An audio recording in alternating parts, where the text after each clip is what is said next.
Saudara-saudara, kita harus percaya kepada Yesus karena iman yang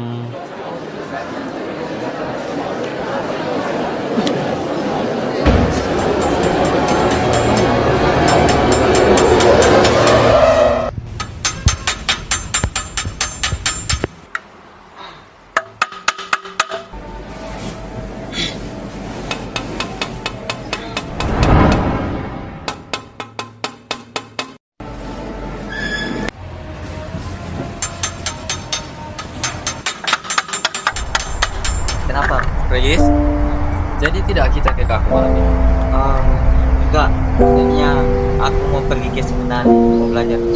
Serius? Iya. Oke lah. Kamu pergi aja sendirian.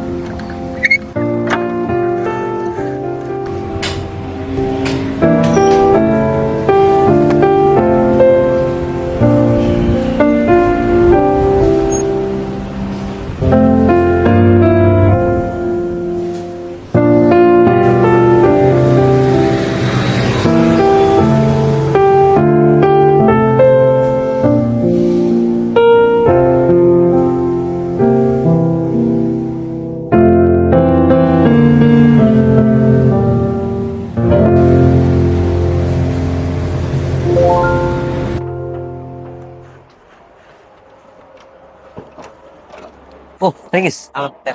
silakan masuk.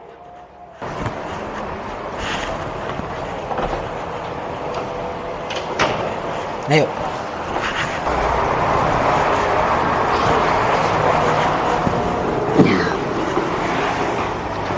Jadi kamu tadi jalan kaki ke sini ya? Iya, Alter. Oh, padahal jauh loh itu. Pada Pak, sekali-sekali, Alter. Oke lah, tapi ya jadi kau datang ke sini untuk mendalami apa itu iman dan bagaimana sejarahnya. Ya, Frater kan tahu saya mau menjadi katekis. Jadi saya butuh dasar untuk itu. Nah, oke, baik Regis. Jadi seperti ini. Pertama-tama kita mengenal dulu beberapa istilah. Ada istilah tahu, ada istilah aku percaya, ada istilah aku beriman, atau ada juga istilah iman itu sendiri. Nah, jadi dalam gereja itu kita tidak menggunakan kata tahu karena itu mengandaikan bahwa sudah ada penelitian dan misalnya penelitian itu bisa dipertanggungjawabkan. Tetapi kita akrab dengan kata aku percaya atau beriman karena itu kan mengandaikan bahwa kata itu lebih dari sekedar tahu. Artinya kita menyerahkan seluruh hidup kita kepada Tuhan, kita percaya akan penyelenggaraannya. Lalu dalam credo kita juga kita menggunakan kata aku percaya, itu terjemahan dari kata credo dalam bahasa Latin. Nah, selanjutnya adalah aku percaya dan aku beriman ini sebenarnya ada juga perbedaannya. Ketika kita menyebut aku percaya, itu bisa sebenarnya menghubungkan antara relasi saya dan sesama. Lalu juga antara aku beriman itu menunjukkan relasi saya atau kita kepada Tuhan secara pribadi. Nah, itu sederhananya. Lalu sebenarnya iman itu sendiri adalah misalnya dalam perjanjian lama itu banyak menggunakan istilah-istilah, misalnya kata haka, aman, dan lain sebagainya, dan menunjukkan tentang kerinduan kepada Tuhan, adanya rasa aman, adanya rasa kekuatan dan lain sebagainya. Tapi intinya sebenarnya adalah penyerahan diri kita kepada Allah yang telah mewahyukan diri lewat sejarah. Nah, singkatnya dalam perjanjian lama iman itu adalah penyerahan diri kepada Allah yang berlangsung dalam sejarah. Dalam perjanjian baru juga ada kata pistis, itu dari bahasa Yunani. Ada juga kata fidei dalam bahasa Latin.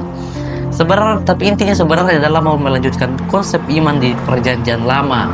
Nah, jadi dalam perjanjian lama kan tadi sudah dikatakan bahwa itu penyerahan diri kita kepada Allah yang telah mewahyukan diri dalam sejarah. Dalam perjanjian baru itu dilanjutkan lagi bahwa iman itu adalah penyerahan diri kepada Allah yang berlangsung dalam sejarah atau yang mewahyukan diri dalam sejarah yang terpenuhi dalam diri Yesus Kristus.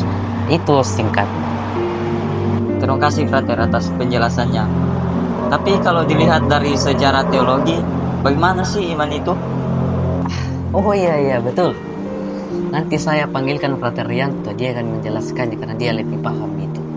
Tunggu ya, saya panggil dulu. Oh, baik, Frater.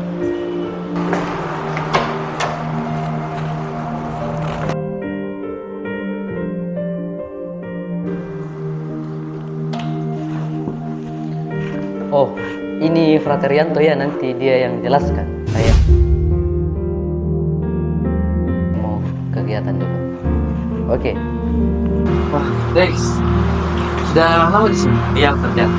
Sudah lama. Tanya kamu jalan kaki ya, Kek? Ya, betul sekali. Tadi saya jalan kaki. Baik, Regis, saya akan menjelaskan sedikit tentang bagaimana iman dalam sejarah teologisnya. Pertama-tama saya akan membawa kamu pada abad-abad pertama atau sekitar tahun 350-an sampai tahun 400-an Masehi. Nah, pada waktu itu iman gereja mulai berkembang. Nah, pada saat itu juga bersamaan orang-orang yang seperti melawan iman gereja itu bermunculan, seperti berbagai macam bid'ah yang melawan tentang iman gereja itu semakin bermunculan. Lalu bapak-bapak gereja tidak mau tinggal diam. Mereka juga melawan bid'ah itu. Contohnya seperti Santo Agustinus. Jadi waktu itu Santo Agustinus melawan mati-matian tentang bid'ah tentang iman waktu itu. Nah, salah satu contoh ajaran iman yang diajarkan oleh Santo Agustinus adalah mengenai dua konsep tentang iman, yakni yang pertama itu sikap iman atau dalam bahasa Latinnya fides qua creditur, dan sasaran iman atau dalam bahasa Latinnya fides que creditur. Apa perbedaannya? Sasaran iman artinya perilaku kita sebagai umat Kristiani terhadap kegiatan-kegiatan kita sehari-hari, namun itu tidak menampakkan secara langsung bahwa kita adalah umat Kristen, kita adalah pengikut Kristus, kita adalah umat Katolik. Contohnya seperti ini. Saya melihat seorang yang kecelakaan. Saya kemudian menolong orang yang kecelakaan. Itu merupakan sikap iman yang menunjukkan bahwa saya yang menunjukkan bahwa saya mengikuti ajaran Kristus, namun saya tidak menampakkan secara langsung bahwa saya adalah pengikut Kristus. Yang kedua adalah sasaran iman atau fides qua creditur. Sasaran iman artinya bagaimana kita melakukan kegiatan kita sehari-hari, bagaimana perbuatan-perbuatan itu perbuatan iman kita wujudkan, yang kemudian langsung memperlihatkan bahwa kita adalah umat Kristen atau kita adalah umat Katolik. Contohnya seperti apa? Seperti penggunaan kalung salib atau penggunaan rosario. Nah, itu ketika orang melihat, orang lain akan langsung mengetahui bahwa kita adalah umat Kristen, kita adalah pengikut Kristus. Atau contoh lainnya seperti ini. Kita setiap hari berdoa di gereja. Nah, orang akan langsung melihat bahwa kita adalah orang Kristen. Nah, itu adalah pandangan iman atau ajaran iman yang dikemukakan oleh Santo Agustinus pada awal. Lalu kita menuju ke abad pertengahan.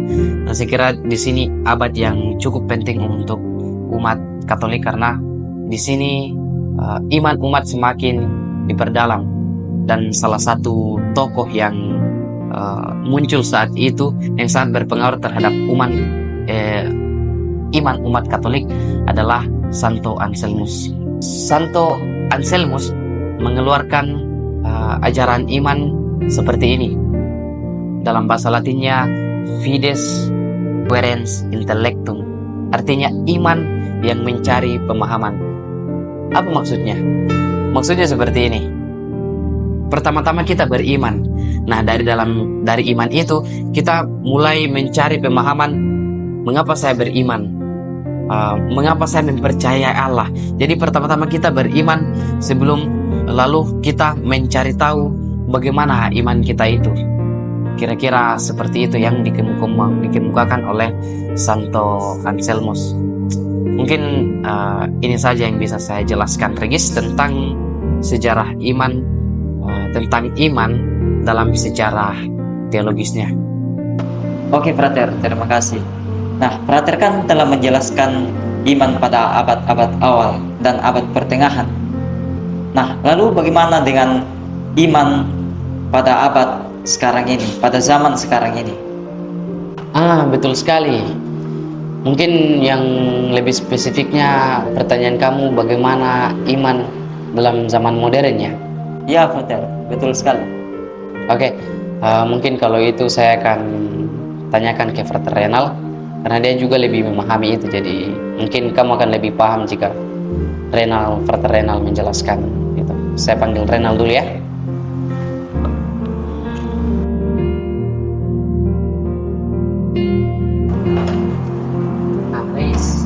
Ini Frater Renal nanti dia yang lebih jelaskan ya, saya bantuin tugas. Halo Regis, bagaimana kalau saya jelaskan sambil kita jalan-jalan di luar? Supaya kamu juga melihat lingkungan seminari. Oke, Ter, baik. Nah, nanti saya akan jelaskan sedikit tentang teologi iman pada zaman modern dan zaman sekarang ini. Jadi begini Regis, teologi iman pada zaman modern dan zaman saat ini. Nah, pertama-tama itu zaman modern itu ditandai dengan munculnya filsafat modern, dan salah satu tokoh yang terkenal adalah René Descartes. Pada zaman ini juga berkembang ilmu-ilmu eksakta yang mempengaruhi pola pikir hidup manusia. Salah satu ilmu yang dipengaruhi pada zaman modern ini adalah teologi iman. Nah, pada zaman ini teologi iman itu mendapatkan dua serangan dari aliran ekstrim, yaitu rasionalisme dan fideismus. Nah, rasionalisme ini merupakan aliran yang menolak iman karena dalam pandangannya paham tentang iman ini tidak dapat dipertanggungjawabkan oleh akal budi. Nah, sementara fideismus itu merupakan kebalikan dari rasionalisme yang mengatakan bahwa atau mempunyai paham menolak makna dan fungsi dari akal budi dalam memahami kebenaran religius. Fideismus berpendapat bahwa iman merupakan hasil dari intuisi irasional dan pengalaman batin.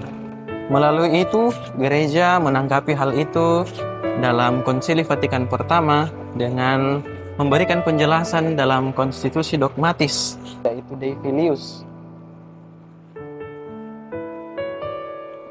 Nah, dalam pernyataan ini, manusia sepenuhnya mempunyai sikap taat kepada Allah yang mewahyukan iman itu karena Allah tidak dapat ditipu dan menipu. Nah, gereja berpendapat bahwa iman dan akal budi itu tidak bertentangan. Oleh karena itu, Roh Kudus hadir dengan berbagai cara memberikan pemahaman iman yang dapat ditangkap oleh manusia melalui inderanya. Gereja meyakini bahwa iman dan akal budi tidak saling bertentangan, melainkan saling membantu satu sama lain. Nah, akal budi itu membantu membuktikan dasar-dasar iman dan membangun pengetahuan akan ilahi dalam terang iman. Sementara iman itu membebaskan dan melindungi akal dari kesesatan. Nah, di zaman ini, di abad ke-20 ini, teologi iman itu lebih bersifat personal, eklesial, dan dinamis. Nah, banyak pertentangan tentang iman itu muncul di abad ini yang kemudian dijawab oleh gereja dalam Konsili Vatikan yang kedua. Nah, Regis bisa membaca sendiri dokumen dari hasil Konsili Vatikan kedua itu untuk membantu Regis menjadi katekis yang baik. Nah, itu tadi sedikit penjelasan tentang teologi iman dalam zaman modern dan zaman sekarang ini. Semoga bisa membantu Regis ya. Terima kasih. Ya, sama-sama Regis.